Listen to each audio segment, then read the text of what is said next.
Welcome, welcome, welcome. How is everyone doing?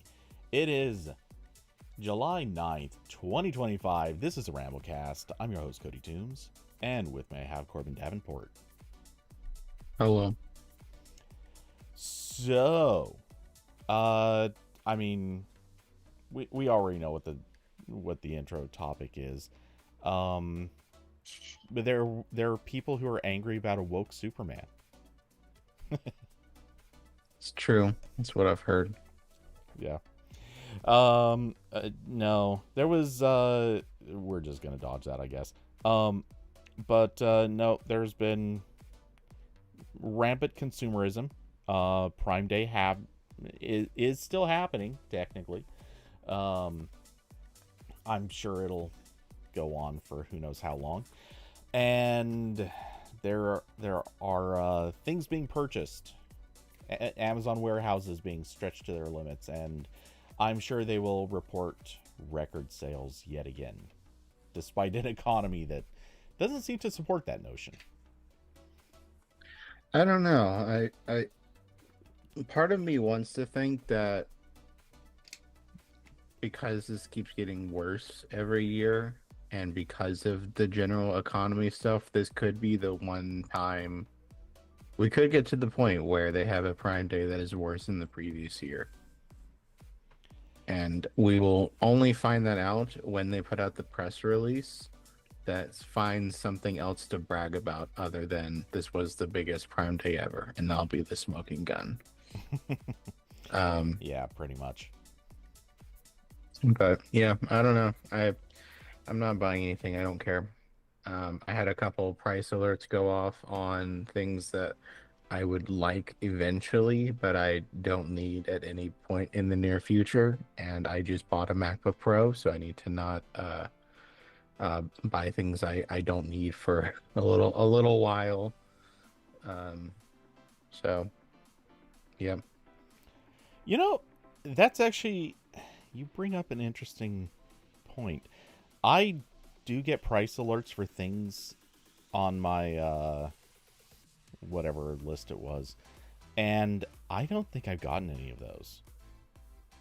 Which isn't too surprising I because most of what I want outside of a couple unique items, there's not many things that I actually want that would go on sale. Yeah, I've got a couple of things in mind that like I know will never go on sale again, but I'm just keep them in there just in case like 1 year Creative Cloud subs that'll never happen again, but I can hope. I had some for like some Ethernet switches, um couple other things, but yeah, nothing I need right now. I let's see. I have um so I do see a few things that presumably went on sale. I don't know if these are actually on sale, though I recognize one of them is. Um by the way, if anyone cares enough and feels so inspired, technically there is a link to my Amazon wish list down in the description. Um, and a few of these items are on there. Okay, so I see a few, like, I should take these off actually because I don't think I need them anymore. But there are like some suction cup mounts from PGY Tech that went on sale. Um, the Elgato Stream Deck did not? Really? Did Elgato actually not do a Prime Day sale? That's surprising. Um oh yeah, I can take that I item thought off I saw entirely. something from them in my feeds, but it might have been something else. I'm guessing that they must have sold other stuff. Wait, the MK2? Did I? Yeah, MK2 dropped to $110 apparently, according to 9 to 5 Oh, Toys, okay. um, and Wario 64. And Wario 64 also said the Elgato 4KX, which that's a capture card. That's $180. Alyssa says Ooh. 16 or 14 inch. I got a 14-inch M4 MacBook Pro with 32 gigs of memory, 24 gigs of memory, and 1 terabyte storage. And that will be my computer for the foreseeable future, hopefully. And I already sold my M1 Mac Mini. Very sad. It was a great little guy. It's thankfully I have two other Mac Minis that are visually identical. I have my 2014 one in a closet that's half working, and I have my 2010 one over there. So if I miss it, I'll just use one of those for a while. And I'm still waiting for someone to buy my MacBook Air. But yeah, it's good computer so far. I've got it in a Thunderbolt dock that I reviewed and Anchor doesn't want back, and that's why I'm using at my desk now. That's pretty nice. Yeah, so I'm looking through my list, and there are a few items I really didn't expect to get discounts, like Black Magic, uh, editing keyboard, and I guess I'm not too surprised that the PlayStation 5 didn't get a discount, but you never know. You throw stuff in. Yeah, there are a few things in here that I really am used to seeing discounts on. Like, there's a Sony lens. This lens goes on sale every day, or every time there is a sale of any kind at all. It's not on sale. So I'm thinking that this might not have been that prime of a Prime Day. I've got a weird feeling there's probably a lot of low cost and like, you know, random company name kind of stuff that's discounted, because all of the stuff I see with a real like known brand, pretty much all of it is not on sale. That's interesting to me.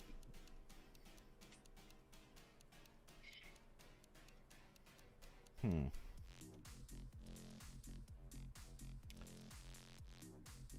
Oh well, so it goes.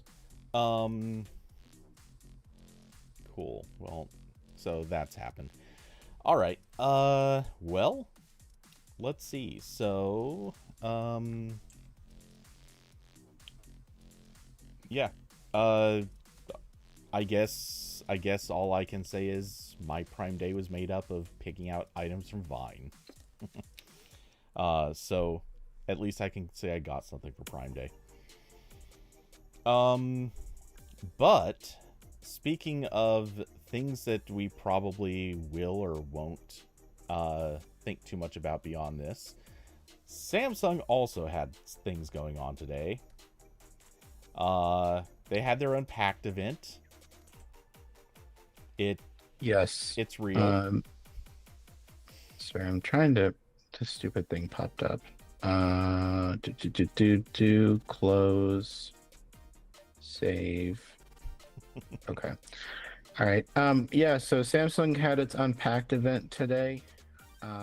They showed off a new Galaxy Fold, two Galaxy Flips, and new watches.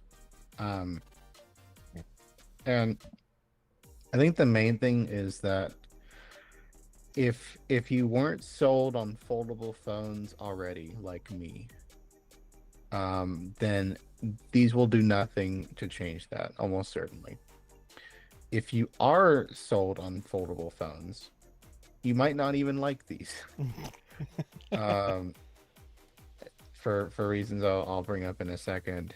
And also, there's new Galaxy watches, which are also kind of dumb in one specific way.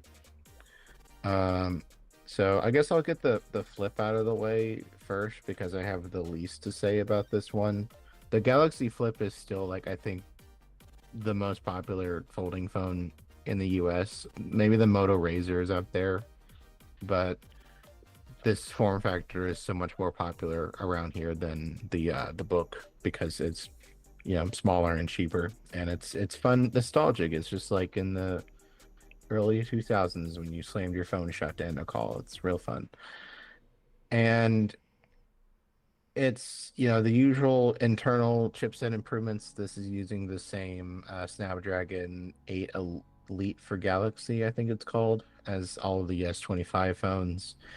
It is thinner, and a little bit like they make the screens bigger, so hopefully more pocketable. Um, the exterior display is now 4.1 inches, and the main internal display is 9 inches across. And it's still, the same form factor as before, where the cover display takes up like the top half of the folding bit, and you can use your phone on that if you want to, and then you open it up, and there's a bigger phone inside. And yeah, it's again, I don't have a lot to say about the Flip. I don't care all that much about it. But yeah, it's there. Also, this is the first Galaxy Flip, I believe, to support DeX. I know there's some people who care about that. And it's got the latest Android One UI. I don't know if Samsung said how long these will get Android updates. I'm assuming it's the same, like 7 or 8 years as all their other phones. I would expect so, just because at this point, like, there's no disputing these are flagship phones. They're high enough priced, and honestly, I think it costs them relatively little in terms of support cost. Like the actual, they're basically just copy pasting each update, and it's just a matter of managing the hardware. Yeah, and the other kind of an interesting thing here, and I didn't look as closely into this as I should have before this, but they have this time around they're making two versions of the Flip. So there is the Flip 7 and then the Flip 7 FE. And the FE one is $900, starting at $900, and the normal one starts at $1,000, $1,100. I'm sorry. And I'm assuming the main difference is the cameras. Um, do, do, do, do, do, do. It's got the same IP rating. I believe it's the same chipset. The normal Flip has a 10 megapixel selfie, 12 megapixel ultra wide, 50 megapixel wide angle, and the FE has 12 megapixel ultra wide and 12 megapixel ultra wide. Okay, all right, so it doesn't have a camera on the inside. Oh, and this also has an Exynos chip in it. Okay. So, yeah, so if you want the, I guess this is, I know this has been a thing Samsung's gone back and forth with, is positioning the Flip as sort of the more budget option. Like, it's always been roughly the same price as a Galaxy S phone. So now I guess they're trying to do, if you still want a budget option, it's there. Otherwise, you get the pricier one. So I also notice one other difference, which some people may or may not care, but the FE only has 8 gigs of RAM, while the regular is 12. And then also the storage capacities are doubled. So it's 128 or 256 for the FE, or 256 and 512 for the regular. So, yeah, I don't know how much that's going to matter in day-to-day, but it usually does. So, yeah, that's the Flippy boy. Moving on to the Fold 7, which is their book-style folding phone. This one is also the same basic premise. It is thinner than previous models. It's actually Lighter than the Galaxy S25 Ultra, which makes sense because the Ultra has more glass in it for all those cameras. And it is just 9 millimeters in depth when folded and 4.2 millimeters in depth when unfolded. So, very thin phone here. And it has a larger display on the inside and the outside. The outside screen is now 5 inches across and has a 21:9 aspect ratio. And the internal screen is 8 inches across. Um, they said it's 11% larger than the previous generation. Um, Same Snapdragon X Elite, or X Elite, 8 Elite for Galaxy. I'm sorry. And yeah, I mean it's thinner, it is bigger, has better cameras. The main camera is a 200 megapixel lens, so you can do some more impressive digital zoom on that. Still no optical zoom on that though. There is 3x optical zoom on the 10 megapixel camera, but not the big 200 one. And also it is $100 more expensive, so it's back up to being starting price of $2,000. And one thing I saw, the folding phone stands being upset about is Samsung ripped out S Pen support from this, so you can't use that with this anymore. So, which I'm sure, like, on, whoever's looking at the analytics was like, yeah, we can make this phone thinner and cheaper by removing this thing that 5% of people are using or whatever. And I know that's how technology works in general.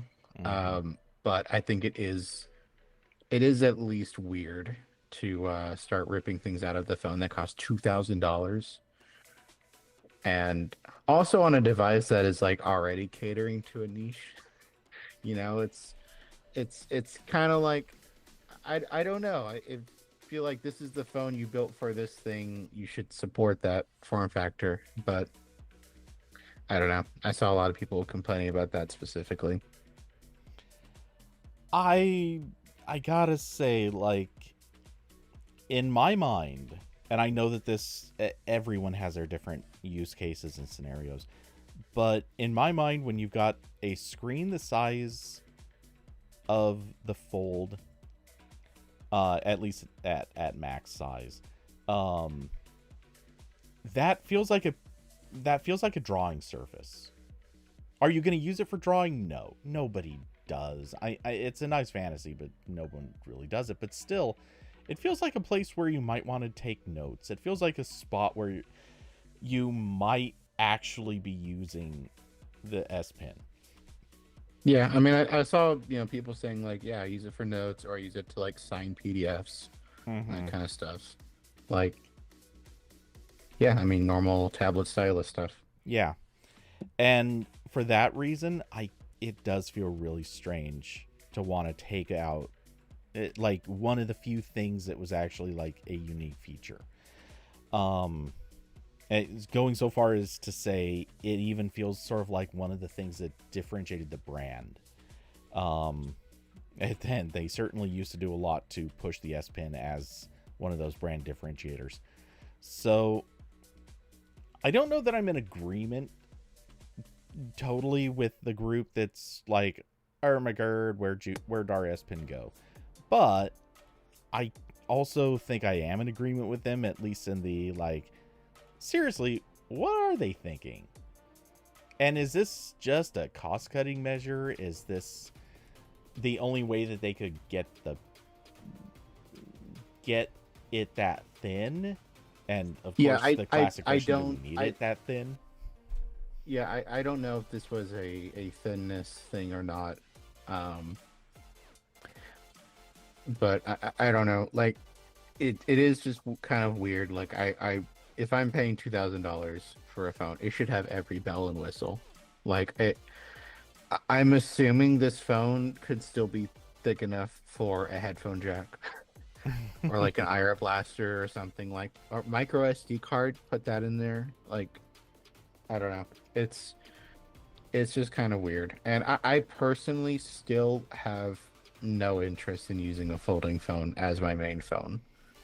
Um, I see the utility, mostly for like the book style phones. I don't have any nostalgia for the clamshell phones, so I don't really care about that. I grew up in that But time, and I gotta tell you, I couldn't care less either. yeah, I don't care about using a folding phone as my main phone simply because it's still a durability trade-off. And like I know, they're they get a little bit more durable every year because technology's getting better. But you look at the specs page and it still says IP48 on the $2,000 phone or the $1,100 phone for the flip. And I really like not having to ever think about that stuff with my boring brick phone, right? Like I can pull my phone out in the rain or oops, I dropped it in the sink. Doesn't matter. It's fine. Really, honestly, with these phones, I think dust is kind of almost worse than water. That's a lot harder to get out. Um, it's just not something that's not really a trade-off that makes sense to me for the prices they're asking. Um, I've definitely come to appreciate with modern smartphones of just like, oh, doesn't matter, it can get wet. I just gotta let it dry out for like 20 minutes and I can plug it back in the charger. If I don't do that, then it yells at me. But you know, Yeah, I okay, so I've said it before, I still hold to this belief. Folding phones will maybe not become absolutely ubiquitous. I don't think we're necessarily going to reach that point, but I think a day will come where almost every, or well, I shouldn't even say that. Let's just say, I'll go with say roughly in the vicinity of half of people will just simply have folding phones. I think we'll hit that point because they do have utility. They are a nice concept. They're useful. And realistically, if we reach the point of like if we can reach the point software wise where a computer, a so-called computer, can just simply not have to be someone's main computing device. And I know a lot of people are already there. People can say that all they like, but they're wrong.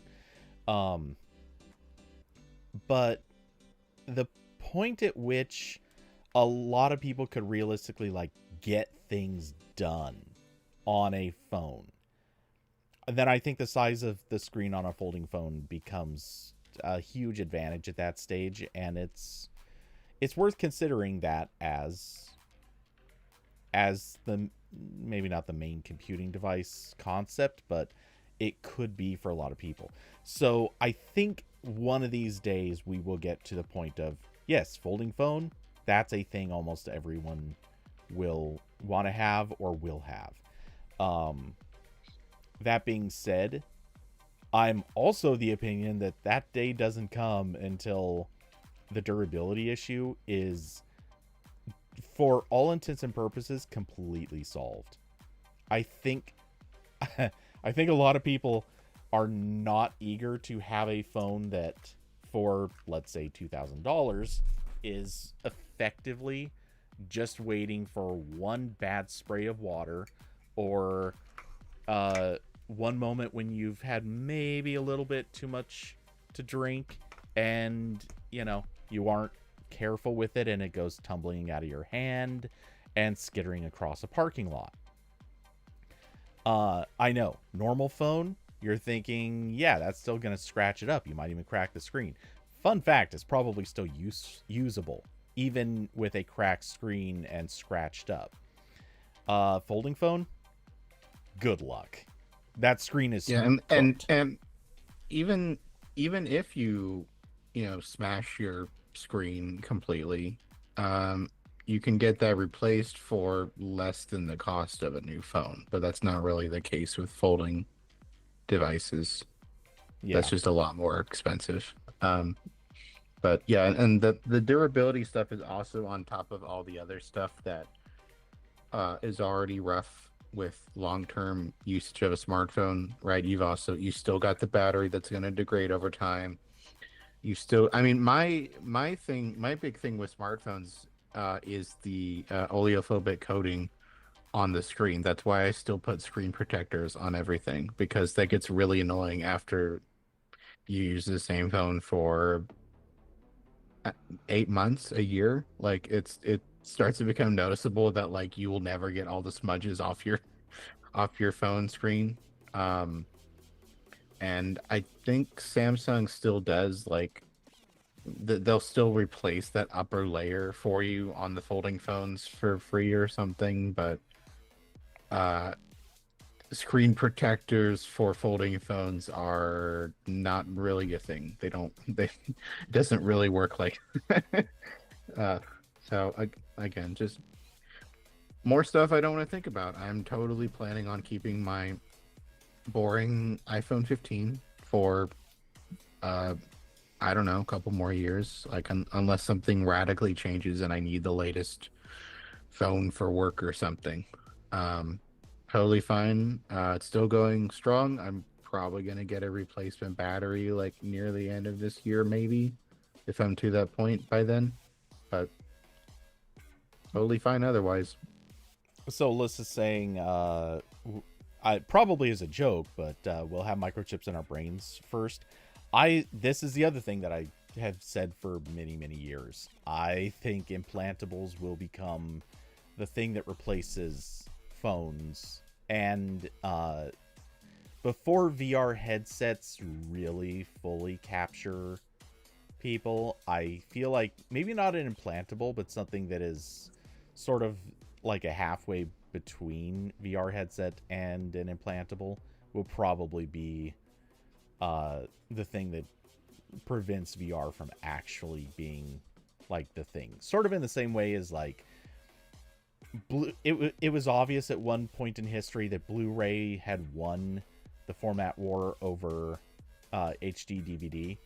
And just as Blu-ray was kind of about to hit big, streaming hit. And it's like everyone instantly forgot about Blu-ray except for like collector types. Or those with just terrible internet. And at that point, like it was pretty obvious. The physical storage was just going to kind of vanish. I feel like that's where we're gonna go with VR headsets. Is we're gonna get right up to that precipice of, hey, everyone, it's time to get one, and just then something else is gonna come along, and it's gonna be like, oh, remember when we said it was time to get one 5 minutes ago? Yeah, do this other thing instead. That's the actual winner. Yeah. But She said, Corbin, are you upgrading to the iPhone 18? Probably not. Again, I'm gonna get battery replacement. I'm sure I'm slurring my words today a lot. I'm not drunk or anything. I'm just really tired. That's how it's going. No, I'm like, I think if I check my battery health right now, it's at like 85 maybe. So I'm not even to the point where a battery replacement would do a lot for me. I'm thinking like near the end of this year or earlier next year I might be there, and then that will give me another like 2 to 3 years of usage. I'm resetting the clock basically.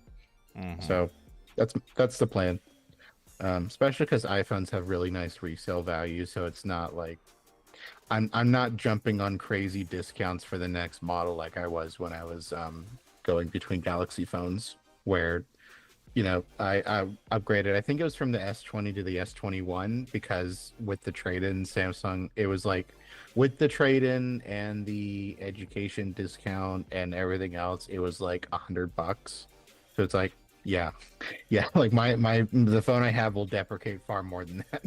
So it's like, sure, I'll buy it, but That's not really the case with iPhones, so I don't need to upgrade.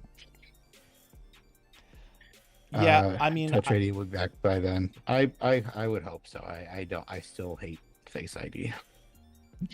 it's amazing how much people have to say that, and yet Apple still has not caught on. And I honestly, I don't know that I believe they're going to bring back Touch ID. I think that ship. No. I think that ship has effectively sailed. Obviously, there's a chance that they could still bring it back with under display Touch ID, but I mean, look, that's been a thing on Android for enough years. I think they're just never going to do it. Like, if they were going to, it would have happened by now. Screen ID. I don't think they would change the name. I think it would just be Touch IDs. The same way that MagSafe came back in a completely different form than it was originally for phones, Right. and then it was brought back again under the new name of, slightly new form on laptops, and yeah, they kept it under the old name. No, it'll be Touch ID. They own that trademark. They're gonna want to keep it that way, 100%. If they did bring it back, it would still be Touch ID. Yeah, and I just checked my battery health, and after 516 cycles, after I started using this phone in September of 2023, because this was a pre-order, my battery health is still at 88%. So I'm good. Yeah, you don't put your phone on a wireless charger, so. No, I do. Do you? Yeah, I've not immediately after I got it, but pretty soon after I got it, I got a little Anchor charging stand thing, and that's my bedstand charger. I don't know at what speed that is charging the phone. Yeah, but that's the biggest issue. It's been fine. Governments will not mandate fingerprint readers. Not a chance. The government can't. Our government can't even mandate the same charging port. That's just a thing that the EU did. If we're gonna get anything mandated, it's gonna be that we all have to sign up for Trump Mobile. That's the only thing that's likely to happen. Yeah, pretty much. If it costs $1,000 to it. Oh, you're saying it should be required. It doesn't matter. They're 100%. Our government can't bring themselves to put any sort of requirements in place. Apple would lobby against it. Even if it's something they want to do, they'll lobby against it. And just because Apple does that. It's harming innovation. That's the line.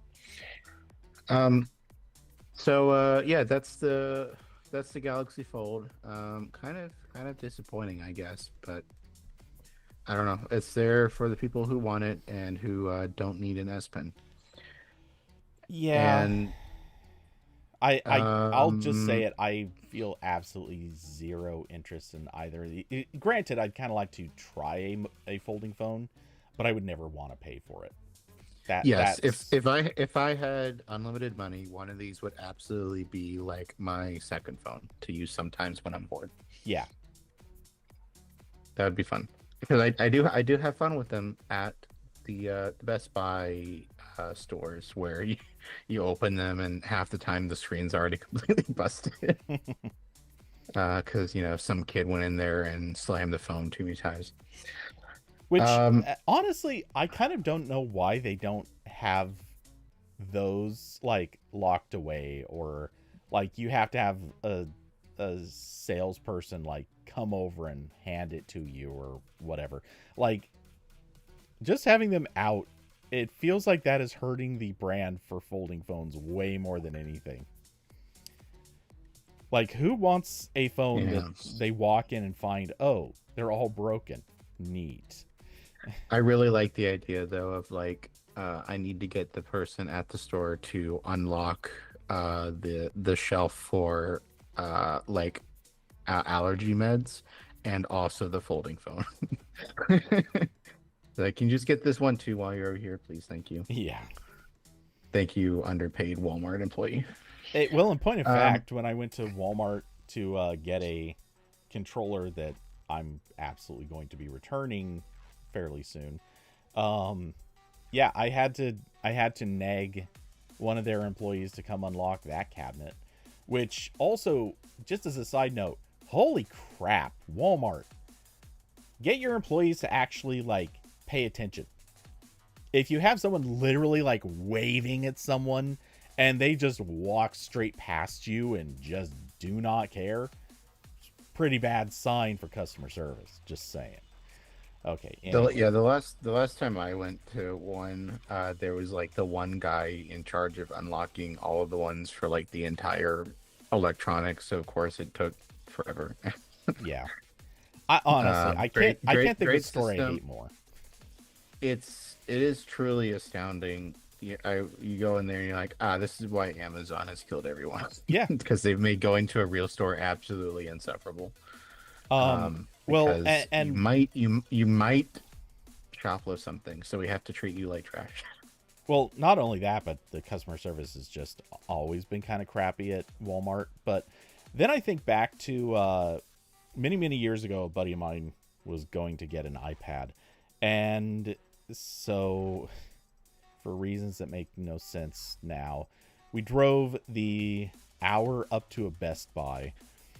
And as we're talking to a salesperson there, or a salesperson is trying to, I think, upsell him, um, there was another salesperson off to the side who obviously just had nothing to do and decided to strike up a conversation with me and spent the whole time talking about how Amazon was destroying brick and mortar stores um and how and kept alluding to like some sort of secret thing that was going to happen that was going to destroy Amazon, and so Best Buy was just about to come back in a big way, blah blah blah. A little spoiler, nah, it didn't.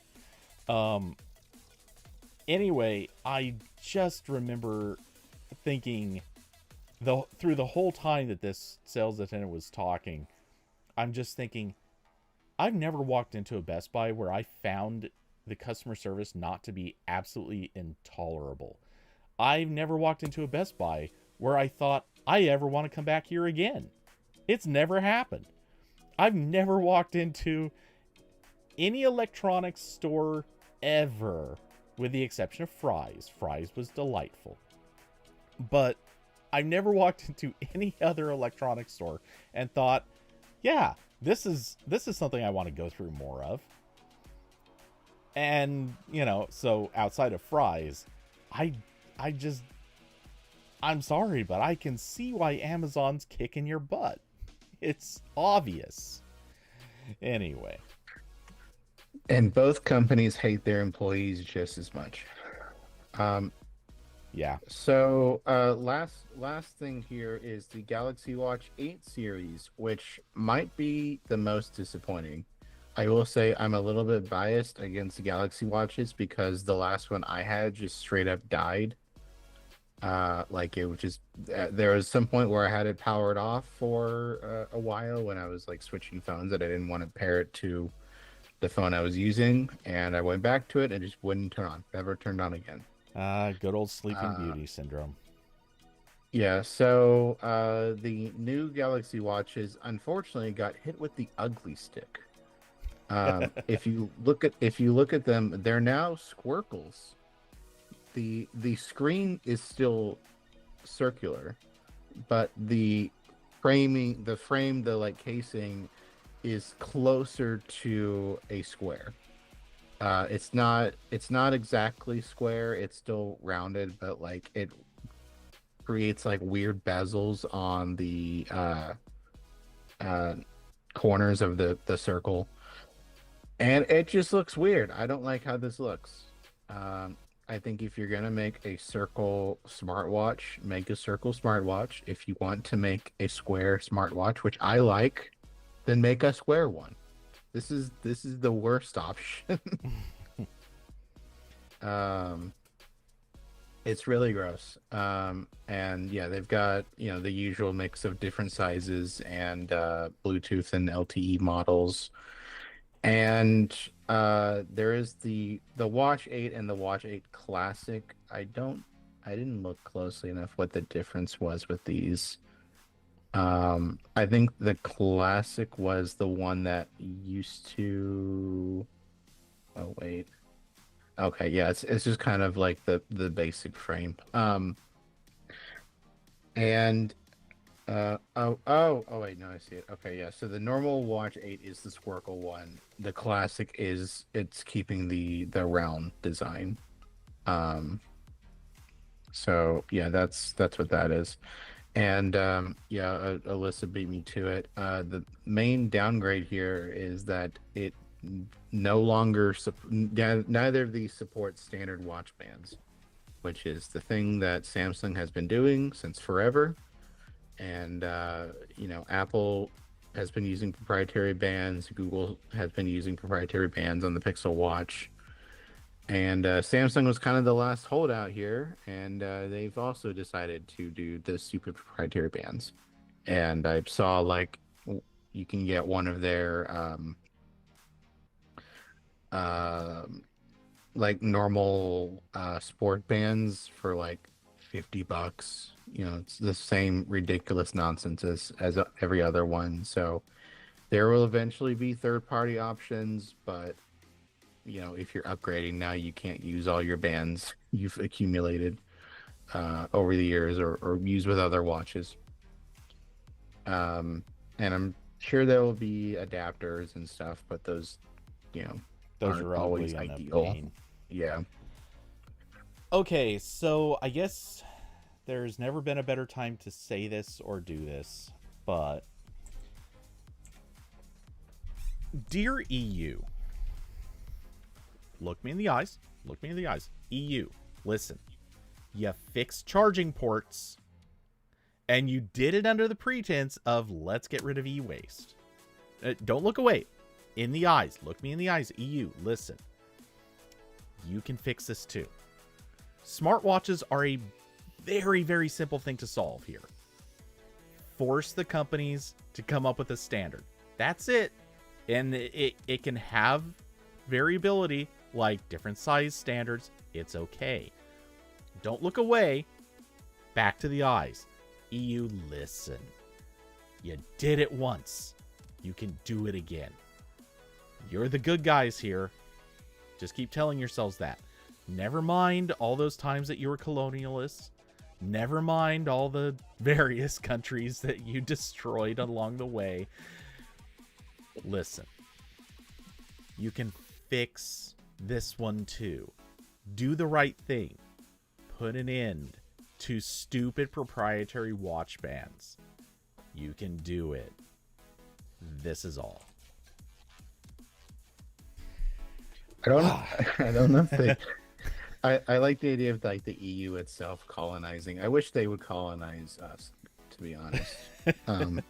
Well, look, the main everyone EU jokes members about, were all colonial or colonizers, right, so I'm gonna just say it's all of them. It's fine. like everyone jokes about like we would actually like Britain to take us back now. But I would definitely prefer the EU over that. And they still do it. There's like all those weird small islands that like France doesn't want to give up or whatever that are everyone living there is a EU citizen. Mhm. That should be me. Yeah, so disappointing on these watches, and also the starting price for the Watch 8 is $350 and the Classic is $500. Ooh. Actually, But that's if not you bad, pre-order, you can get $50 off. So yeah, I don't I don't have the strongest opinion on their particular design choice. The the circle on a square squircle thing is a little abnormal, but I don't really care. And watch fashion has changed so much over the years that I kind of don't really I don't really see this as necessarily a bad. I don't see it as a good. I think they probably could have done this style of design better, but that's Yeah, I mean, there's a lot of normal watches that have done this. I've seen, I've seen normal watches do like the round watch face on a square frame, um, but I don't know. It feels silly here, and maybe on those watches too. I'd have to look at them again. yeah. But And I gotta say, like, the image that I have up in the background right now, that's on their main Samsung.com site for the Galaxy Watch Ultra, the image looks good because it's like perfect photo, which has probably been a render, I would assume. Um, so it looks decent there, but in various pictures that I'm seeing in like reviews or first looks or whatever, yeah, it just doesn't look right. Here's the PC Mag image, and it just looks really janky. It looks like somebody made a mistake. Like, it just looks deformed rather than like an actual intentional choice. Also, that kind of looks like a thick boy. like the watch melted a little bit in the sun. Is Yeah. the vibe. Yeah, and it's left my watch out in the sun again. It's not that it isn't symmetrical, but if you see it at any sort of angle, if it's not dead on, like straight on, it looks melted. That's the issue, is it just looks awkwardly out of place with just even the slightest tilt. Like it's off center. So yeah. And it definitely is a thick boy as well. Other thing I'm noticing is I don't know how much of a big deal this is. I do notice that the edges are kind of sharp. I see the like plastic layer underneath the metal parts that is kind of more rounded, so maybe it's not that big of an issue, but I feel like that might dig into your arm a little bit. Because I do like on my Apple Watch, it's like chamfered off the edges. It's not just like, squared off. So maybe that's an issue here. Maybe it's not. I've not worn this watch. Yeah, I don't know, but I'll agree. I think that this was probably a poor design year. It happens. I mean, Samsung has not exactly been taking away the ideal design awards lately. I looked at my door for a second because I thought it was open with how loud the like cicadas are. But no, it's normal. Normal loud cicadas instead of super loud cicadas. Cicadas and crickets. I also saw like a week ago, I was on a walk and I almost stepped on a bug because I didn't have like a flashlight on, and I looked down and it was like the weirdest bug I'd ever seen. And I did what I really, the only reason I use Google Lens at this point is I took a picture and I asked it what bug is this? And it was a cicada that hadn't grown its wings yet. Oh yeah, okay. Yeah. So I was, so it was just like a slow moving, like weird creature.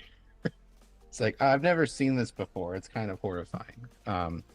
But I saw in one of the results that like it would be helpful if you stuck it on like a tree so it could spread its wings. So I did kind of poke it with a stick to get it to grab the stick and then put on a tree. I'm going to refrain from making direct jokes about this, but okay. Yeah. Speaking of bad hardware products, Apple is doing things with the Vision Pro, but not any of the things it should be doing. So, our boy Mark Gurman dropped another hot one. He said that a new version of the Vision Pro could arrive as early as this year, because the current Vision Pro, yeah, it's a bit old at this point. It's got an M2 chip in it, and we're up to the M4. We're still at the M4 is the newest, right? Yes. With the M5 expected soon. So, uh, supposedly getting a chip upgrade. He also said that Apple is working on redesigned headbands to reduce neck strain and head pain. I really wanted to say those words in a different order for some reason. They're pretty close. And making the headset more comfortable to wear for longer periods of time. Um, and there, he didn't go into detail about pricing or anything like that. And I read this and I'm kind of left wondering, what are you doing? What what are you guys doing over there? Because this is very I think this might be Tim Cook's greatest legacy at Apple is it feels like almost all Apple products, and this is not to degrade the people who work on the software or anything like that. Um, but Apple in so many things decides like if we just make really great hardware, the rest will just fall into place. It'll be a success. And that worked for Mac, especially on Apple Silicon, worked great for Mac. Worked for iPhones and iPads and all that fun stuff. Didn't work here. Because this required building a different ecosystem, and they just didn't do that. And they put out a thing that is a $3,500 iPad on your face, and it instead of this is a report with possibly incomplete information. Maybe they are working on a cheaper one, but It's known they are. yeah, well, I saw there was the thing about there being like a tethered version that goes to a Mac or whatever. Um, but uh, this badly needs a cheaper version, or or they need to relax App Store requirements for this. Like those things have to happen for this to start doing anything in the market, and they're not. So we've not seen either of those things yet. I'm sure the cheaper thing will happen, but we're not there yet. Okay, so first off, I think I would argue it's not either or. They have to do both.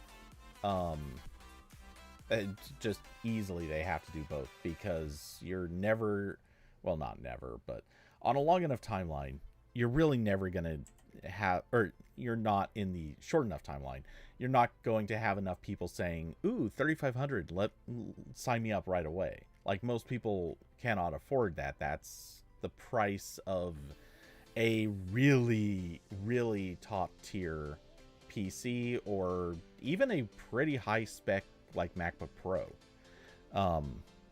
This is not something that the average person can just afford, which means that you can't really build an ecosystem off of a tiny,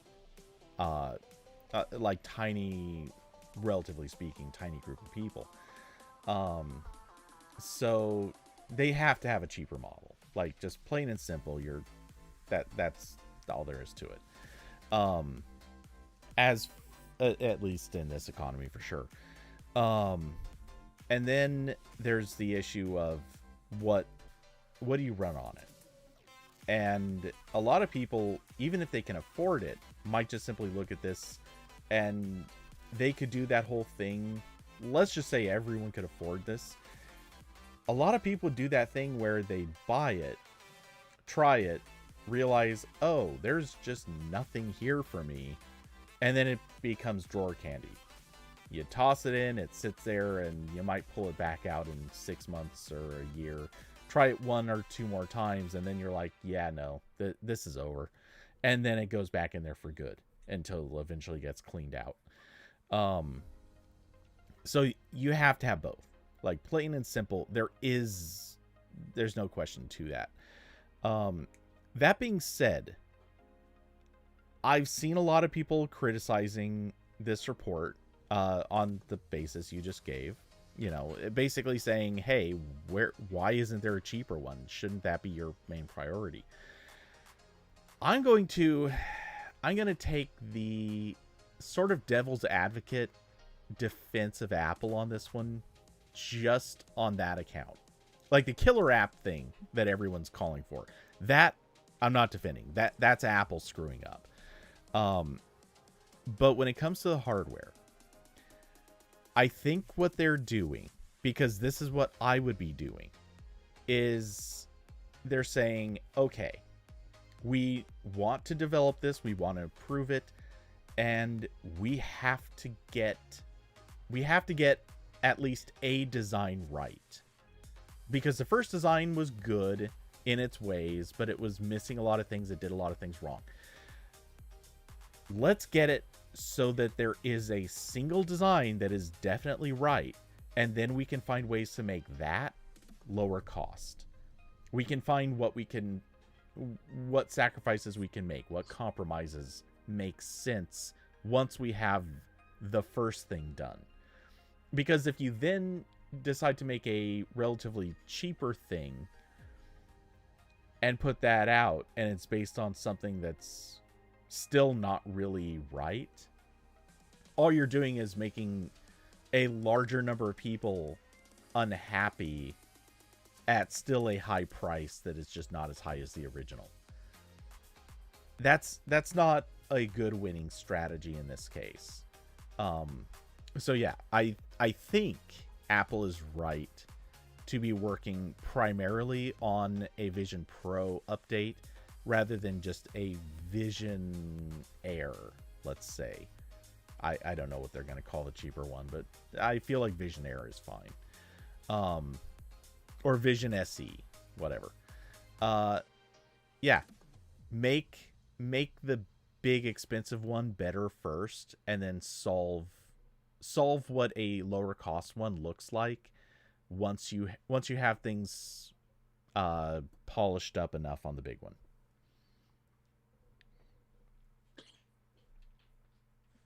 Yeah, again, this the Vision Pro sucked for so many avoidable reasons. Mm-hmm. Is the thing I can't get over. Like it Apple could have gone to a bunch of software developers and VR developers and got them to make stuff. To be fair, they did. Not a lot of them, right? But they did go to some of them. They made it clear they were working with Disney. They made it clear, though that was a content thing more than an app thing. But they made it clear that they were working with at least a few other developers.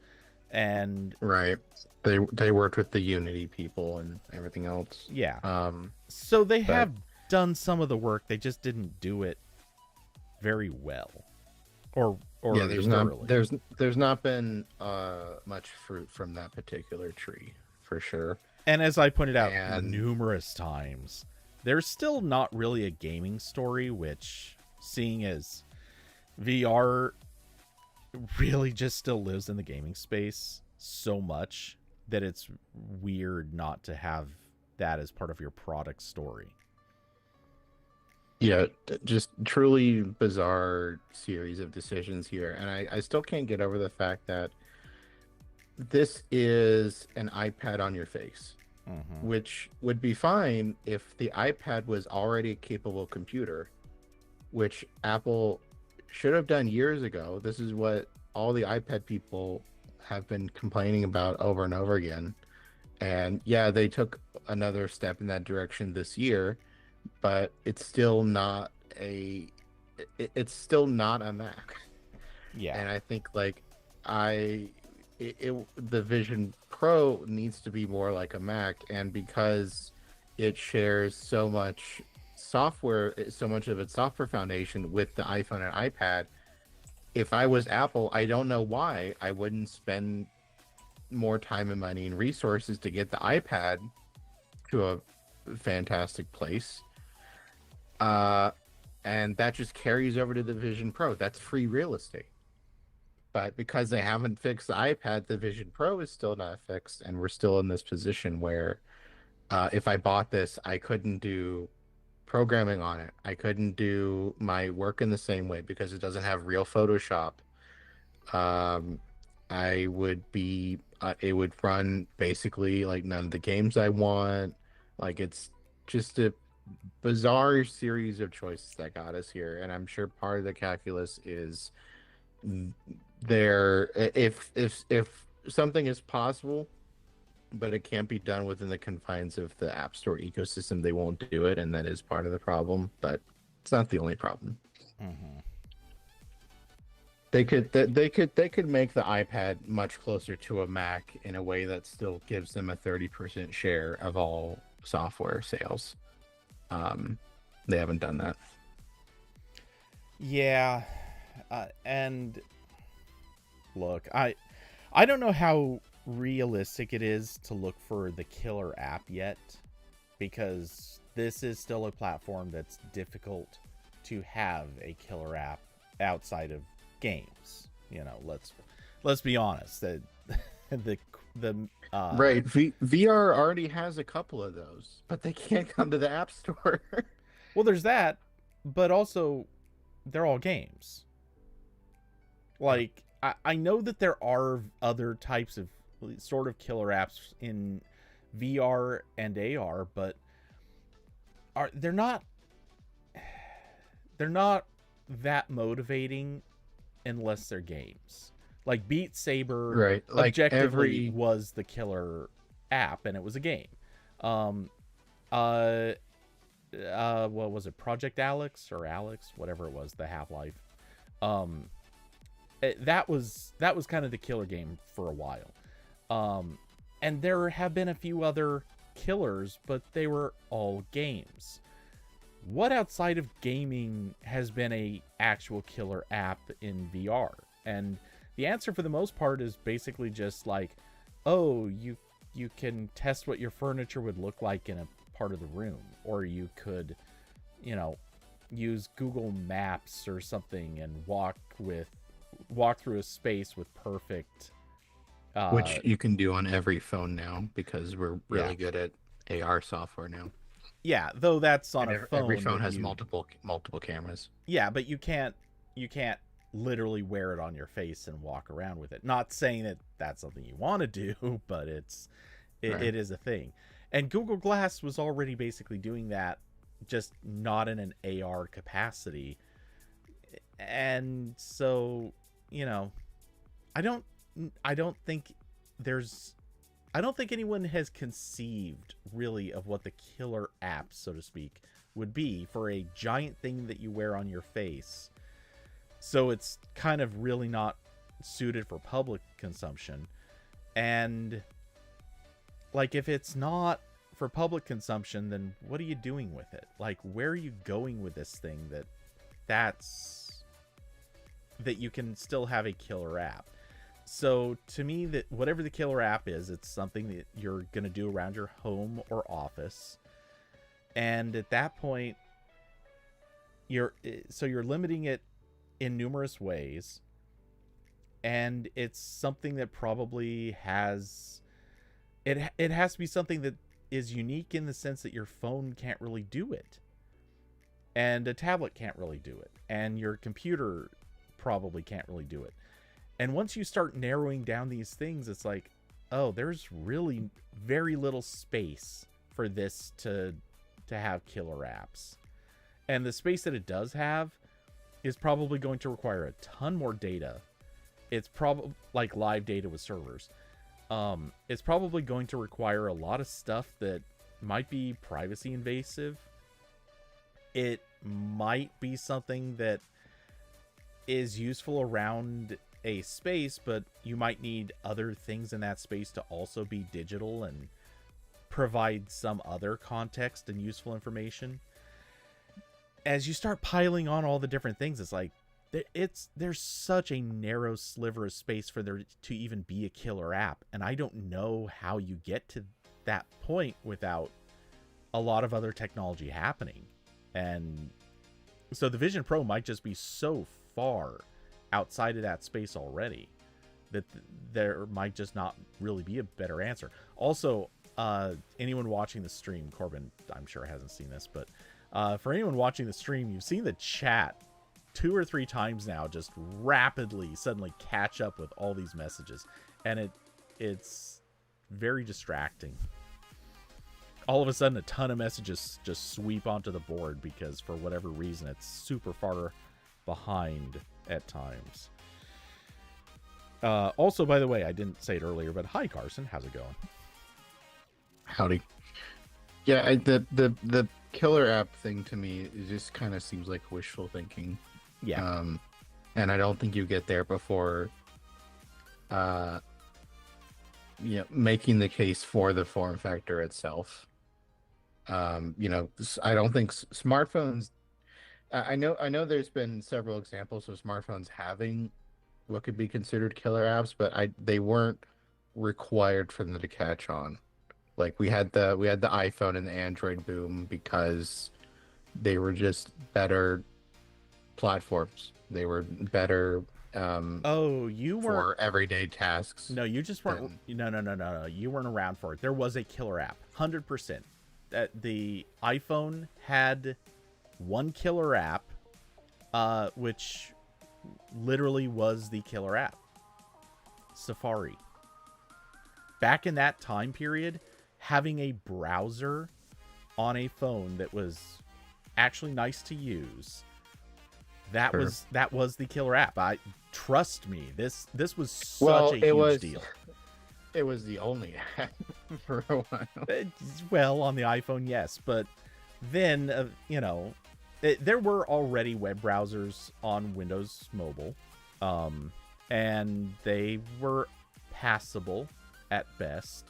And then when Safari came along, so Opera already existed, but Opera made some tweaks to sort of make their browser a little bit more Safari-like, and it made it objectively as good, if not better, than Safari, but it wasn't on screens that were quite as large. So, yeah, Android having Flash did help for a little while, but I would also say it sort of backfired because, man, Flash sucked.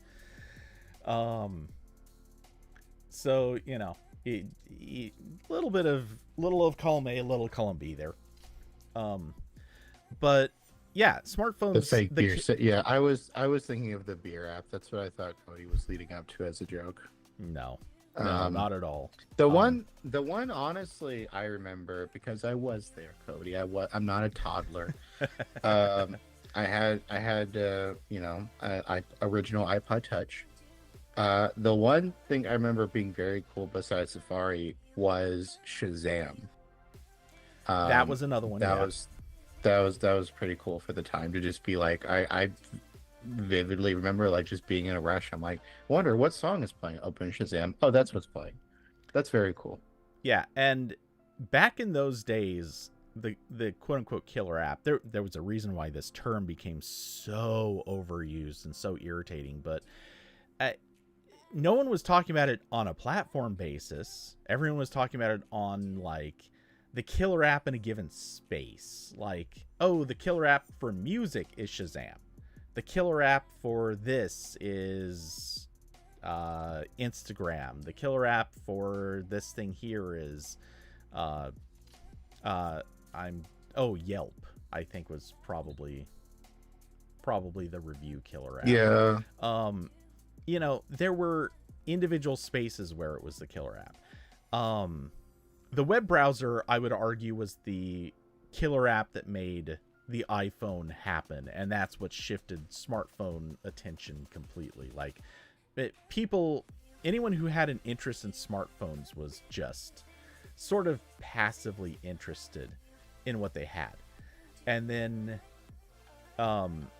or they were sort of nerdy people who were just sitting there poking around with a stylus using a file manager.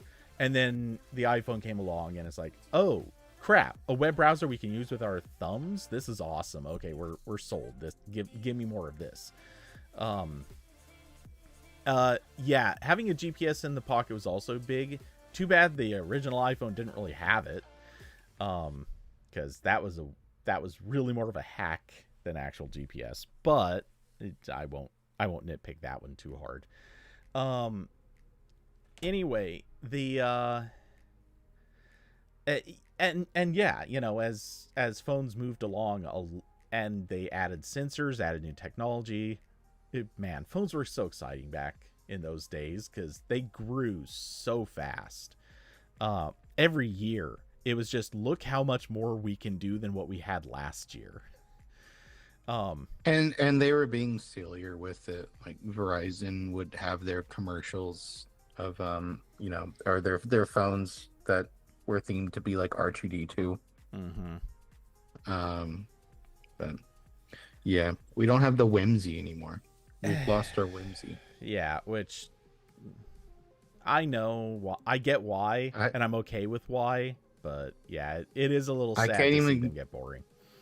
I can't even get a whimsical case for my phone anymore because Moment only sells the black case for my base iPhone.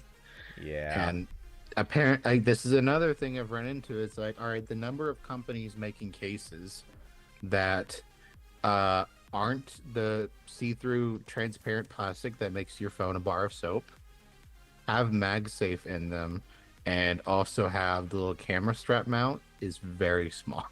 There's not a lot of people doing all those things, which is weird.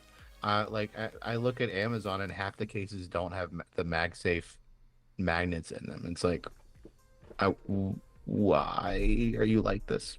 Yeah.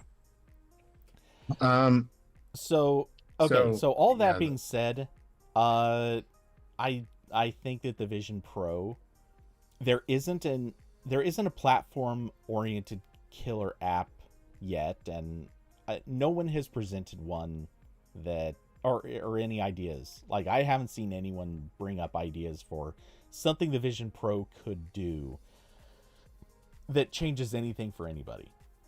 Like, it's maybe a better movie watching experience in a way, or could be, but one, that requires a lot of expensive content, and two, it's still not really there yet from what I've heard.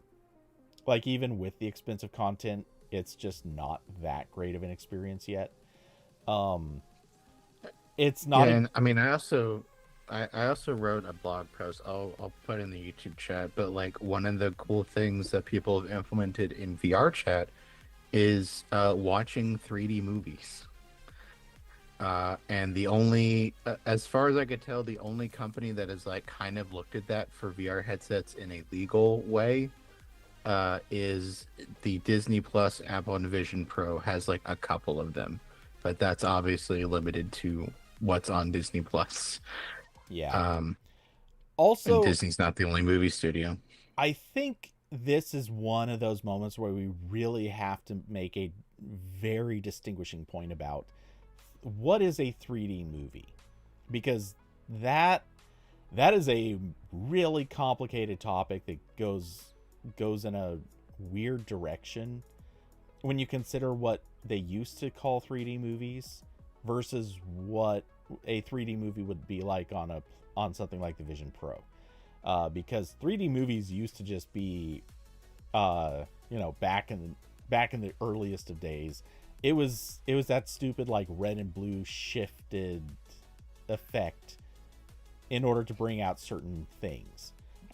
And progressively, like, we move forward to where we had like the two-sided screen, or the flickering between frames so that one eye gets one frame, the next frame goes to the other eye. Like, we've had various different techniques for doing this, and honestly, like, they're not good at all. And then you bring those to something like the Vision Pro, they're going to still look bad. Like, they're not the same level of 3D that the Vision Pro can do. They're not the same level of 3D that even the Meta Quest could do. So yeah, Sure. we're talking Sure, but like about like it's a it's a thing they could do. yeah, That it would is be a thing they pretty could do. easy for them to do. Um, I'm getting more at the point of all the old content is not going to automatically just get better just because the platform technically can be better. We're in a place where the platform hasn't really, or the platform's not so good that it's going to make all the old stuff better. So yeah, we just do not have that killer app yet, and I'm not sure that there's enough space to find one until the hardware gets so much better that it could make old things better just by virtue of the hardware being that much better. And yeah, we're just not there yet. So, which kind of circles back to my original premise of Apple's. I think it's understandable that Apple work on improving the existing Vision Pro before they try to get out the cheap one. yeah. Um. So. Oh wait. Okay. All right. So quick. Next thing is we're back to Twitter. We're checking in on the dumpster fire. Mm-hmm. So Grok, which is the AI model that Sir, Elon's racist AI model.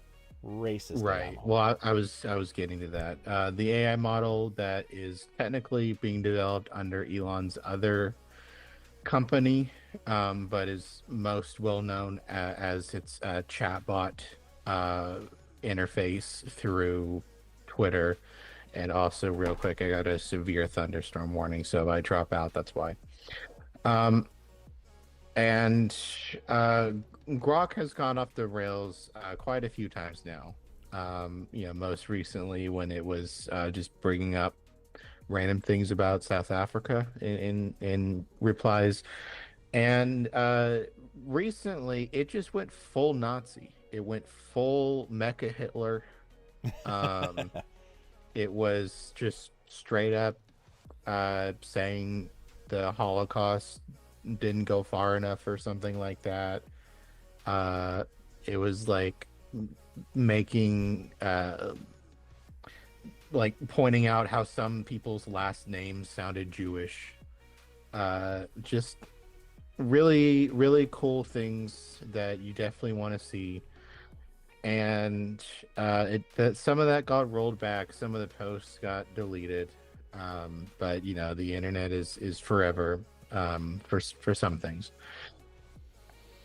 So that happened, and then by coincidence or not, I don't think we really know. Linda Yaccarino is how you pronounce her last name. Let's just go with that. Okay. She said she is leaving her position as CEO of Twitter, and I don't know if they have a replacement yet, but she was the person that Elon hired somewhat early on to be the interface for advertising. Like that was very much her goal. She was coming from the advertising landscape to get brands to be interested in buying ads on Twitter, which is, I think, initially a very difficult task. Now it is very easy because if you pull back advertising from Twitter, Trump will make your life miserable. Like that already happened a few times where companies would pull out of advertising and they would get accused of like censoring speech or whatever, and possibly other repercussions happening. And as a result of the new administration coming in, advertising on Twitter is actually going back up. Partially because of the implied threats, but also I know there was one report a couple months ago where it was sort of just like a goodwill gesture back when, Trump and Elon weren't like actively fighting with each other. Is like you buy some ads on Twitter, grease some palms, you're in with the White House. Mm-hmm. So, um, yeah, I think I I don't want to paint people with a broad brush. I'm sure there's got to be at least like three people at Twitter still who are like uh are on here on like working visas who will just get like instant deported if they leave. But I think probably the majority of the people working at that company now are psychotic and just working towards the most evil shit you can imagine. Again, like what Grok did. You have a platform just spewing that shit. Um, Pretty gross. Um, but I'm sure Linda will find a new job at like Comcast or something in a couple months because there's no repercussions for this anymore.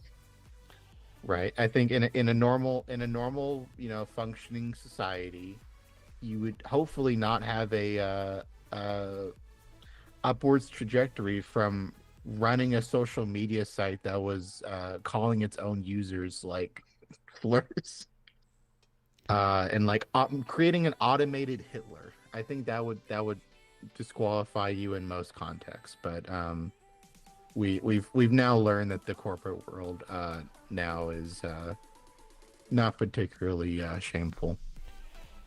So I'm gonna leave the average employees out of this, mostly because I figured a fair portion of them probably stuck around just on the basis that it's not a good job market. Um, Yeah, I I'm think sure I a think few you of and I them both are know normal. something about that. Yeah, I'm sure a few of them are normal. I've also seen a few of them to be, you know, Elon kiss ass. So Oh yeah, yeah. I'm not saying that there aren't plenty of those too, but I I I'm not gonna paint with quite as broad of a brush on that. Also, I just don't care. I think most of the people working there, it just doesn't matter. Anyway, um, so let's see. There's that aspect of it. Let's see. The really quick to add a little bit of context, just a little bit of context on this latest Nazi rant thing. Um, Elon is trying to claim, and Grok itself has been instructed to give this defense. They're trying to claim that somebody did a prompt injection attack on Grok, getting it to say all this racist crap. And yeah, okay, sure, Chief. he It's does this that was the excuse last time. The excuse last time was like some employee yeah, messed with the prompts. which okay, yeah, maybe that's true. Maybe it is. it's true that someone working at Twitter definitely messed with the prompts. I don't think it was an employee. I think it was maybe someone else. Yeah, well. Um so setting that aside, I'm sorry, but okay. The employee messing with it is one thing. That's problematic in its own ways. How did the employee manage to mess with the prompt to that level? Why was there no oversight? Those would be valid questions to ask here. I think it's a bigger dubious thing when supposedly some random user was able to do this. Are there not protections on Grok? Does it not have anything that to prevent someone from effectively hacking it? I'm sorry, but this seems like an actual security issue, which brings us back to the classic question: who the hell's working at Twitter and why are they so bad at everything?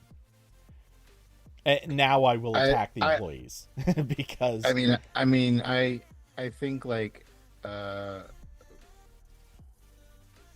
if we're assuming that's true, then I think it's the same situation as like every other right wing company eventually gets to, where you just everyone who is smart and talented runs away from you, and you end up as like Rudy Giuliani's team of lawyers, where you've run out of all normal people. So you need to get the real psychos in there. Like his team just got blasted again for like turning in AI, documentation to some court. So I'm sure that's part of it. But also I think that excuse is just nonsense. I think they were fucking with it again and made it more racist. okay, so I get what you're saying. What I'm doing is I'm addressing the on the one hand, they could just be making it more racist or accidentally made it more racist. On the other hand, it's bad if the thing that their excuse, Right. the excuse that they're giving is also Even your bad. It's excuse actually is really- worse. yeah. Their excuse is worse than the thing that they could be doing on that we think they're probably doing on purpose. Like, that's the thing. Like, if your security is so bad that this was easy to do, or presumably easy to do, that's a big problem. And they should not be using that as their excuse. That, like, this is on par, well, not maybe okay, on par is the wrong term. But this is the level of stupid in terms of excuses. It is the same level of stupid as when whichever credit reporting agency leaked like every person's information. Like, it's that level of, holy crap, why would you say this? Because you're admitting to just being that incompetent. You're admitting to actually being completely awful at everything you've ever done. That's where they're at with this defense of, oh yeah, some random Twitter user was able to just screw with the entire prompt. Like, really? How? Why? You could get this chatbot to just go completely off the rails and become like a member of the Third Reich just off of a couple of prompts? Really? That's a bigger problem. So yeah, just really stupid and really bad. And once again, I think anyone who's kind of still hanging around Twitter is running out of excuses. Yeah, that's fair. And so, and also, like, again, every politician who has been foaming at the mouth over alleged anti-Semitism for the past couple years, I haven't seen any of them leave Twitter today or say anything really about this. I don't know. Seems like an issue to me you might want to talk about, but well, if they're gonna buy into the defense that this is all just the result of a hack, then that nothing would change there. As so, I'm not going to try to expect anything out of people that have shown they're pretty much feckless and dishonest and easily swayed and manipulated anyway. So having said that, which is probably enough to say there, I am going to make a couple final comments about Linda. First off, she did what she was hired to do. Frankly, she did what she was hired to do, which is lie. She did not have, as CEO, she did not have a fiduciary duty, legally speaking, to any investors. Because the investors were all private investors. They should have had something in their contracts, but as far as anyone knows, they didn't. or at least probably nothing that really forced the issue. They never had to be honest about their user counts. They never had to be honest about advertising performance. They never had to be honest about, well, anything. They could just wave their hands and say, woo, we're doing great. We've got more users than ever. We got more activity than ever. And she was caught in lies. And so she just kept lying. That's what she was hired to do. She was hired to be the person who lied for Elon. So she did that. She did her job. As much as that's lame and pathetic, it's also a thing, and a lot of CEOs do it. So, yeah, I don't have any respect for her, but at the same time, I don't think she cares. No. So she will absolutely go on to some other company, or maybe not. She's made enough. She really doesn't have to, but I'm sure she'll go on to some other company. She'll, she might lead BlackRock or something next. What's that? Hey, actually, maybe it is BlackRock. What's the company that's like that giant management company, like apartment management company or whatever? They're the ones that are guilty of price fixing, like all housing everywhere. That might be BlackRock. I think it is BlackRock. Or I picked that name out of nowhere, so I'm not sure if that was even the right one, but whatever we're gonna go with like they majority own or whatever. Yeah. She'll probably go on to something like that, or in the current in the current economy, we've decided we don't care about consequences. So yeah, she can go anywhere. And again, consequences for what? I'm not sure she did anything illegal, and as far as immoral, like, I don't think she was out there telling everyone, "Hey, you got to make Grok more racist." I don't think anybody cares. Her whole job was to just stay there and be the person who took questions when Elon wouldn't. Like, that was her job, was to just be there to like hold the keys and lock up at night when Elon wasn't around. So, she was a glorified secretary.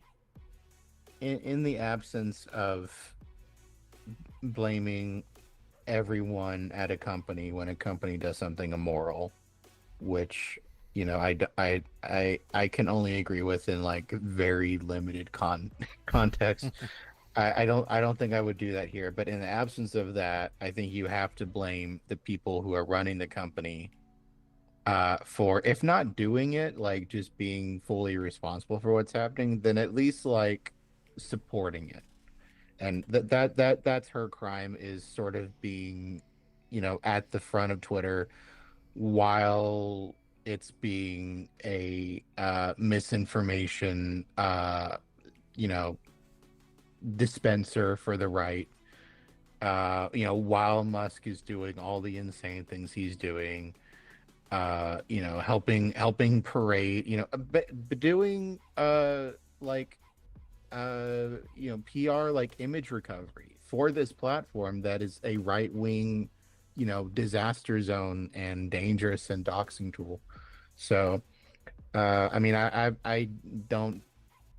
I'm perfectly fine blaming her with everything that's happened since she's been there. That's what like you said, that's what she signed up to do. So I have a problem with that. I'm frankly shocked. There's still time, but I'm kind of shocked she hasn't had a kid with Elon yet, because that's what Elon does with most of his executives who are women. So there's still time. Maybe there's a secret kid, but I'm going to assume probably not, just because she's also been enough of a onstage personality that I think by now someone would have noticed. And who knows? Maybe that's why she's stepping down. Maybe she didn't want to have a kid with him. But I did see one post somewhere where someone brought up Grok saying pretty degrading things about her, and those posts did get deleted. But yeah, I don't think that's. I don't think you leave next day over that. If you've already been to the point where you've decided that like like Twitter was already mostly where it's at for the last year. Like Yeah. what the thing that happened with Grok yesterday was not at all shocking. Obviously still awful, but like should not surprise a single person working over there or have seen how that platform's been going. So yeah, fuck this person and Elon and moving on, I guess. Yeah, pretty much. So so the last thing we have in here is there was a major update to Mastodon 4.4. Um, Again, this is kind of the usual mix of server side improvements and front end improvements for the web UI, because the official mobile apps are updated separately, and of course there's the whole ecosystem of third party apps. But I'm actually going to open the blog post from Mastodon. They've got some more improvements to profiles, so you can kind of highlight more stuff, like hashtags and other profiles you're linked to, kind of like what Blue Sky does, where, well, not Blue Sky, I think it was on Twitter, where they set up the system where you would be like verified by another account, and like that would show up on your profile, kind of that, but it's not tied to verifying at all. You can just add accounts. So, if you've got like your Mastodon account and you've got like a separate pixel fed account for photos or whatever, you can put that down there. That's just a quick thing to showcase. And they've got some more improvements to like lists and media controls, again, all in the desktop web app. So if you're like me and you use a native app most of the time, or a different app, you won't really notice that. And they did roll out some improvements also to the mobile layout for the web app, which is nice because it's kind of been not good for a while. Again, why all the third-party apps have been pretty nice. And probably the biggest thing here is it includes support for quote posts. So eventually getting to the same point as Twitter and Blue Sky, where you can sort of, instead of retweeting or reposting someone else's post, you can do that while adding a comment above it, or other links or context or whatever. And they're doing this in two parts. So this release sort of lays all of the foundational work for that. Like the databases are going to start working, that kind of stuff. And eventually in the future, once Mastodon 4.4 is deployed pretty much, everywhere, because every server has to individually update, and all the apps have to update to, recognize that post format. Then their plan is to roll out a 4.5 update that actually shows it to everyone. Yeah, David says, so tweeting is back. My understanding is that the reason this has taken so long is because they're adding pretty robust privacy and safety measures to this. Like, I think the plan is sort of what Blue Sky is doing now. What Blue Sky handles this very well, where you can turn off quote posts for something you post if, like, you're on the receiving end of like a dunking, that you don't really want to deal with. You can just be like, nope, you're done, cutting you off.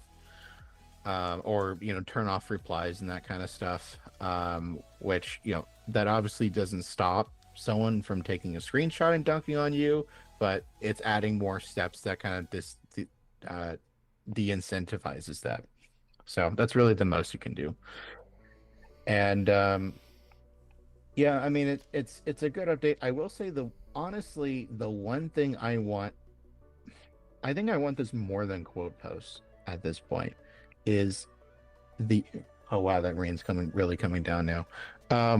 Is I really want the ability to turn off replies. Because I've seen so many complaints from people. I'm not dealing with this as much as a dude. I know this is more of an issue for other people, where you sort of get a lot of reply guys. You get a lot of feedback that isn't helpful. In my case, where I run into this is when I'm talking about like a tech issue or something else, and I just want to complain. I just want to complain about this thing that sucks. And I think when you do that on the internet, a lot of people, whether it's they're conscious of it or not, or just trying to be helpful, they'll like reply with other stuff like, "Did you do this? Did you try this? I like this other thing." I don't care. I'm here to complain. Okay, when I'm complaining that my Mac is doing something fucky, I don't want you to come into my replies and be like, actually, this isn't an issue on Linux. I never run into this. Or like I'm talking about, even within Linux, I'm talking about like, oh, this new KDE update is kind of weird, and everyone's like, you should try GNOME. Like this. There's an entire. I need like a big warning sign that's like, I'm just complaining, right? I've seen this brought up, and I really wish at some point this could get fed into the internet lexicon in the same way as like /s is for like, I'm doing sarcasm right now, please don't misinterpret me. Is like, we need a little thing for that, but like, I'm complaining, please don't suggest it. So I would like to turn off replies for those kinds of things. I've seen other people who are like, I need to turn off because there's a bunch of creeps. Which I'm not dealing with those kinds of people really, but just seems like a thing that should be there. And I don't know why Mastodon hasn't done that, because that's like, I know quote posts are taking a while because they're doing like all these extra mechanisms so the servers communicate with each other properly about this stuff, but like, you could do turning off replies and just kind of like, when someone replies to that, your server just kind of sends it to like dev null, like that just goes into the ether. That doesn't need to be like a cross communication thing to work. But I don't think that's there yet either, which is a shame. So that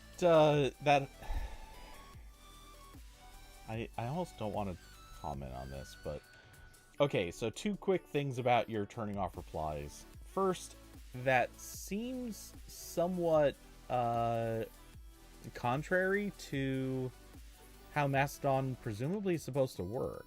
Like, I would think that if for something that is supposed to be as open as it is, anyone should be able to reply, but you don't necessarily need to get notifications for it. Right. Yeah, this would be a thing on the client or server level, where it would just be like, if a server sends a reply to this, dump it in the trash. Like, you can do that pretty easily. Yeah. Okay. So second, what you're describing in a way is basically Facebook moods, which is a feature that I just know exists. I don't know that I've ever used it. I don't think so. But it basically, you can put a mood on something, and it kind of implies like, I'm just complaining to complain. And in general, Facebook sucks, so still don't use it. But whatever. Okay, so the other thing, and I gotta say, I understand why quote posts are a complicated thing. It does take a lot more work. Mastodon, by its design, is more difficult to operate, and there are a lot of possibly unforeseen or unforeseeable complications with almost anything that they add. That being said, this is like 2 years too late. They needed this a long time ago. They made a big stink back in the early days, or relatively early days, about why they weren't going to do the early days of the migration. Yeah. Well, I think it was even before Twitter was in free fall, but It was the discussion before then, and then once the people started coming over, that was like one of the immediate, uh, you know, yeah, missing features compared to Twitter. yeah. Immediately, everyone was saying, "We want this. Where is it?" And yeah, Eugene was pretty. I don't know if adamant is the right term, but he kept trying to push this whole narrative of basically quote tweets are the reason Twitter is so toxic, and we don't want them. Which Yeah, I have never bought into that explanation. I think that has always I been BS. But I definitely, I think I agreed with it at the time. I will say now, when I've seen how Blue Sky handles it, I think it's fine when you give when there's effective controls over it, and and especially when the sort of behavior that I think is the reason why there was pushback would it happens anyway to an extent. Um, you're talking like about if basically like engagement farming. People right engagement farm, they're hoping to get quote engagement tweeted even if the person's going to dunk on them because it gives them spread and exposure. And I get that right like logic. engagement farming or just sort of like rage bait stuff. Like Right. I during the Twitter's favorite thing during the first Donald Trump presidency was quote tweeting every stupid thing Trump said and being like, "You dummy, that's not how it works." Which even going beyond the point of like, is that helpful in any way? It's just really annoying after a while. Especially when he's the president, so like everyone sees it. So then I see the same post like 10 times with everyone's like smart ass reply, and it gets annoying. Yeah. So look, I get it. But yeah, I'm sorry, but engagement farming it it's going to happen no matter what. I don't think that taking away the tool that made it a little bit more convenient is going to change anything. This has been my stance since the beginning. I just think this is something that it was a weird place to stand, where it's sort of like saying because a few people in a few people have misused knives in the world, like they've gone around and stabbed someone or threatened people or whatever. Because a few people have misused knives, we need to take away knives. Like, no, that's the wrong solution here. It, Are you are you doing the quote retweets? Don't kill people. People kill people. something to that effect. Okay. And this isn't the gun control version of the argument, because the gun control version of it is dumb different on a different basis. It's the extent to how much damage you can do, how easily it can be done, and how severe the damage is. That's where the gun control argument falls down on that one. When it comes to quote tweets, I'm sorry. This one's the don't be stupid kind of thing. Like, Yeah, like if someone's being annoying with this, then you just don't need to follow them. right. And if you're on the receiving end of being quote tweeted a lot, well, now Blue Sky and I believe Mastodon will give you the controls to be like blocking that behavior. So Mm-hmm. it feels like it works out fine for everyone involved. Yeah, and really, if you just give people enough controls to turn things on or off, especially on like a per server or per user basis, you pretty much solve your problem. And that's the right way to handle a lot of this. And that was famously what Twitter was always bad at. Twitter did not give people controls over hardly anything. And even to this day, I'm still outraged over this. Twitter always liked to give more controls to people who were verified, including controls that prevented harassment. And it's like, if you Right. weren't verified, then that means you just get to be harassed. Never made a lot of sense, but that's kind of where things were. So yeah, I don't have any love for this scenario. I think it's a mess. But when it comes right down to it, I think Mastodon could have actually stood a better chance of growing if they had tried to, or if they had recognized that this was something they should have done again 2 years ago, not now that Blue Sky has already basically overtaken them. I think, I'm not sure of the numbers, but it seems likely. And I don't think anyone's really heading to Mastodon in significant numbers anymore. Maybe I'm wrong, but it seems like No, those days are over. yeah, I think Mastodon. In retrospect, I don't know if there was ever a real chance of it becoming the next big thing. I didn't think there ever was, but I think they stood a better chance if they moved quicker on things like this.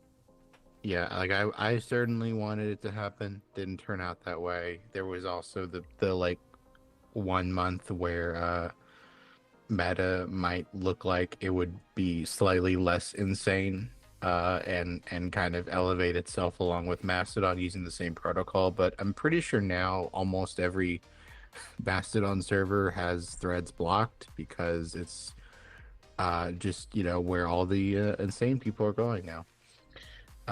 In the same way they all blocked Gab immediately when it started out as a Mastodon fork. But yeah, I think Mastodon it's still gonna stick around as the second thing. So like it is in every positive way imaginable and in every negative way, it is the Linux of social media. It's gonna it's not really mass market. There's a bunch of weird, stupid things with it, but it's gonna stick around, and I like being there. So I feel like adding one other conceptual point, and why I am happy Mastodon exists, because I think the existence of Mastodon largely prevented Blue Sky from being the automatic landing point for everybody coming off of Twitter. And the continued existence of Blue Sky, Threads, and Mastodon, and Twitter are all effectively they undermine each other just enough that none of them can ever reach any sort of critical mass. So as long as they all continue to exist, they'll all continue to basically be kind of, I don't want to say failing, because they're not necessarily failing, but they're struggling. And I'd rather have them struggling, because it's just better for all of us if none of these places get that sort of critical mass. Well, I mean, I would like it if to turn back the clock 5-8 years to back when Twitter was definitely a small scale platform in the general sense of it, but was still like kind of where everything was happening. And I don't think we're going to get that again. But I don't, in lieu of that, I don't think it really matters all that much, where everyone's spread out. And I know like this has been a common thing with Blue Sky for forever, is like as soon as it stopped exploding in users, there have been, every once in a while the, New York Times or someone will write a editorial about how it's failing and falling apart. And I don't think that really matters anymore. like Mastodon has definitely been losing people for the last year or so because a bunch of people just fell off it, and that's fine. Um, Especially when the metric to judge against is all of the worst platforms. Like, oh, I'm sorry, we're not having explosive user growth. Like, let me check my notes here. Facebook, great platform to be on for sure. Oh no, Instagram, ooh, that's not good either. Yeah, like I can just keep, like I don't like Twitter. Like, are we really saying like, oh, Twitter's better because it has more people when it invented Mecha Hitler just yesterday? Yeah. Like, that's not a comparison that I think is useful. I mean, it's useful in terms of like it's just interesting to see when the explosive growth stops and kind of where it stabilizes, but it's not really I Blue Sky is not living or dying because they stopped getting 300% month over month growth. I mean, they could. It And, depends on it depends on how the investors feel. yeah, well, and also Mastodon to that extent too. Like it's gonna stay there. Like that whole ecosystem was there before Mastodon even existed, and all those people will stay there and move on to whatever replaces it. Also, just because the joke is sitting in my head and it feels weirdly appropriate. But you said Twitter just invented Mecha Hitler. To paraphrase the beloved Sam Reich, or Reich, I'm not sure which, he's been here the whole time. Mm-hmm. Mecha Hitler is not a new thing to Twitler. To Twitler. To Twitler. To Twizzlers. Oh, I think we're both tired. But, yeah. Twitter's been a bad place for a while. Oh, regardless. Yeah, I'm still on the Patreon for Mastodon. I'm glad it exists, even if like you said, Eugen hasn't been like, not always the best person to lead it, but not the only one. It's an open thing where people can switch and move around. Right. So, it's not that I have anything against Mastodon. I don't. And like I said, I'm glad it exists. I just think like the best thing that it has successfully done is prevented anyone else from gaining an outsized market share. In that sense, it has been really effective at keeping at least some portion of people from jumping over to a more mass market thing. And while that's not like an outsized effect, I think it's enough of an effect, and I'm happy about that. Though, yeah, don't get me wrong, it's always a shame that you can't just hop on one service and have that be the one service to reach everybody. But I'm not sure we need that. And also, if I'm being brutally honest, like I am right now, I am so tuned out of any other social network. I mean, I'm streaming on YouTube and I'm on Discord. Outside of that, like, I get notifications from Mastodon and I think Blue Sky. I'm not actually sure I get Blue Sky notifications. But, yeah, I get notifications if someone pings me. Other than that, I'm really not looking at them. I don't look at any of them.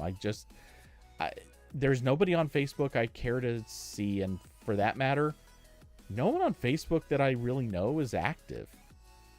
The last few times I've looked on there, I've done my best to find posts from people that I know, and I have to scroll for several pages just to find any posts, and they're usually like days apart now.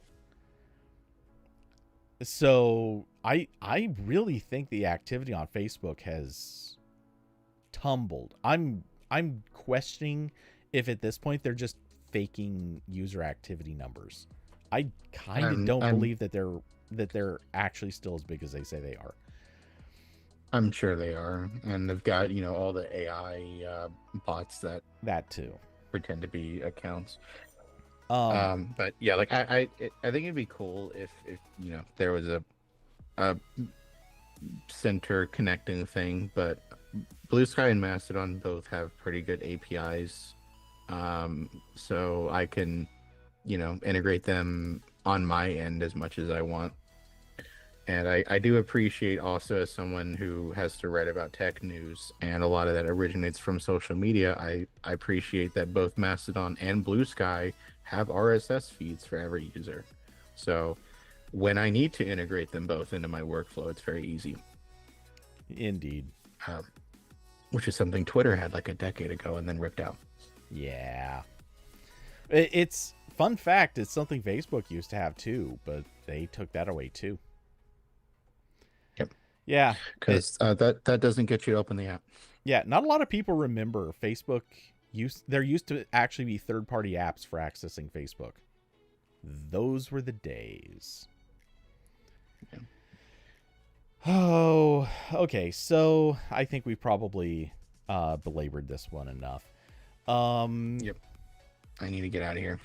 Yeah, before the storm sweeps over you and destroys North Carolina for the 8th time this decade.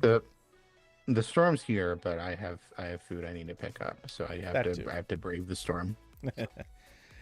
Okay, so with that, I'm pretty sure we're done. So, is there anything you'd like to pitch, publish, talk about, throw around, kick around, or kick to death? Nope, except just go to spacebar.news. Okay. Cool. And yeah, as for me, as usual, I'll be back this weekend for some Overwatch gaming. Maybe Rivals, maybe something else. We'll see what happens.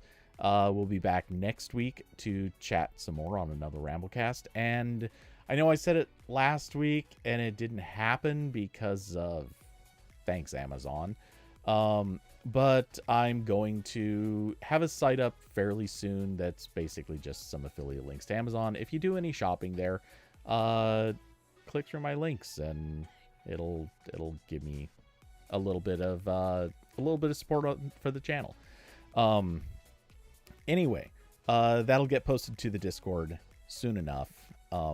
It's nearly ready. But with that, I hope everyone has an excellent rest of their evening. Huge thanks, of course, to those who came by to chat. David, Austin, Carson, and Alyssa. I don't believe we saw Diablo. And, of course, big thanks to, again, Carson, Austin, David, Diablo, and Alyssa for being supporters of the channel. If anyone would like to support the channel, links down below to Cash App, Streamlabs, and Patreon. But with that, I hope you all have an excellent rest of your week. I almost stumbled over my words on that one. And, well, good night, everybody. Bye.